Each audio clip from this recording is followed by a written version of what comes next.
আব্বা সেদিন আমার মায়ের বিচার করলেন। সবাই অনুরোধ করেছিল তালাকের ব্যবস্থা করার জন্য, কিন্তু আব্বা তালাক দেননি। বিচারে মাকে বাড়ি ছেড়ে যাওয়ার নির্দেশ দিলেন, আর কখনো যেন বাড়িতে না আসা হয় সেটাও জানিয়ে দিলেন। উপস্থিত সবাই ভীষণ খুশি হলো। মারও ভীষণ রাগ। আমাদের 3 ভাই বোনকেই সাথে নিয়ে চলে এলেন।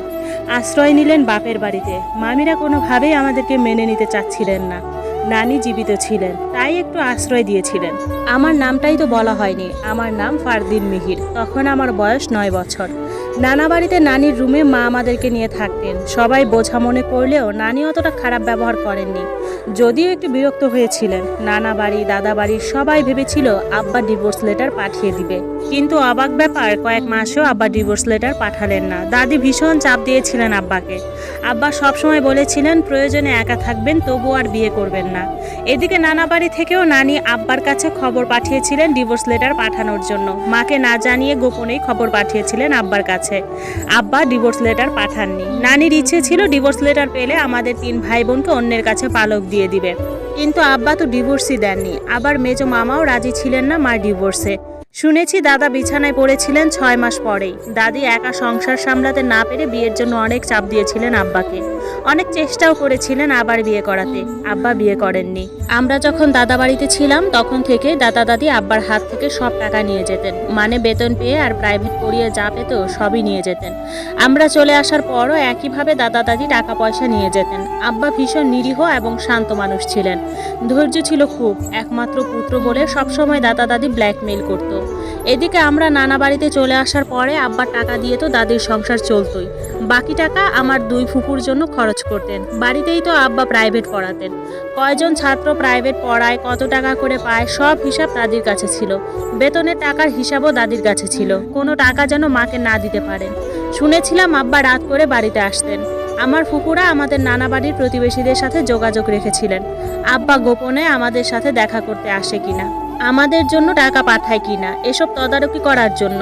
নানা বাড়ি আর দাদা বাড়ি পাশাপাশি এলাকায়, তদারকি করাটা খুব কঠিনও নয়। কিন্তু আব্বা কখনো টাকা পাঠাননি আমাদের জন্য, দেখতেও আসেননি। তবে শুনেছি আমাদের স্কুলের সামনে এসে মাঝে মাঝে দূরে দাঁড়িয়ে থাকতেন, আড়াল থেকে আমাদেরকে দেখে যেতেন।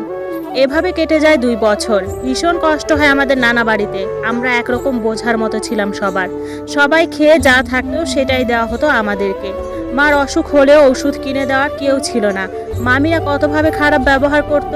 এর মধ্যে আমার ক্লাস 5-এর সমাপনী পরীক্ষা শেষ হয়। পরীক্ষা শেষে আমাকে হাই স্কুলে ভর্তি করানো হয়, আব্বার স্কুলে নয়। আব্বা তো হাই স্কুলের গণিতের শিক্ষক। আব্বা আশা করেছিলেন তারা স্কুলে আমাকে ভর্তি করানো হবে, কিন্তু মার ভীষণ রাগ। মারও ইচ্ছা ছিল না আব্বা আমাদের মুখ দেখুক, তাই ভর্তি করিয়েছেন অন্যত্র। কয়েকদিনের মধ্যে আব্বার কানে চলে যায় আমি অন্য স্কুলে ভর্তি হয়েছি। আমার সমাপনী পরীক্ষার রেজাল্টও খুব বেশি ভালো হয়নি। এরপরে হঠাৎ একদিন সন্ধ্যায় আব্বা এসে হাজির হন আমাদের নানা বাড়িতে। এই 2 বছরে আব্বা একদিন ফোনেও কথা বলেননি মার সাথে। অবশ্য মা নিজে ফোন ব্যবহার করেননি। ফোন ভেঙে ফেলেছিলেন রাগে। পরে আর ফোন কেনা হয়নি। নানা বাড়িতে কে কিনে দেবে মুঠো ফোন? আব্বা চাইলে অন্যদের ফোনে কল দিয়ে কথা বলতে পারতেন মার সাথে, সেটাও কখনো করেননি। এদিকে 2 বছর পরে এসে হাজির হলেন নানা বাড়িতে। আমার ছোট বোনটা আব্বাকে চিনতেও পারেনি। আমরা বড় দুজন দৌড়ে গিয়েছিলাম। সেদিনও আব্বার সাথে করে কিছুই আনেননি। মেজাজও ভীষণ গরম ছিল। নিরীহ আব্বার এতটা মেজাজ কোনোদিন দেখিনি। ঘরের মধ্যে মামিরা বলাবলি করছিল এতদিন পর আসছে, পোলাপানগুলার জন্য কিছু আনেও নাই। কেমন বাপ এটা? সবার কথা শুনে মা যেন আরো বেশি কষ্ট পেলেন। সত্যিই তো, এতদিন পরে এসেছে, বাচ্চাদের জন্য তো কিছু নিয়ে আসতে পারতো। আব্বা মার সাথে সাক্ষাৎ করার ইচ্ছে পোষণ করলেন, কিন্তু মা কিছুতেই দেখা করবেন না, কিছুতেই না। আব্বাও দেখা না করে ফিরবেন না। প্রায় 3 ঘন্টা বসেছিলেন। অবশেষে মা পর্দার আড়াল থেকে কথা বললেন। আব্বার প্রথম প্রশ্ন ছিল কেমন আছো? মা জবাব দেননি, কিন্তু দ্বিতীয় প্রশ্ন শুনে মা সহ সবাই অবাক হয়ে গেলেন। এটা যেন অবিশ্বাস্য এক ঘটনা। সত্যিই কত কিছু ঘটে যায় আমাদের অজান্তে।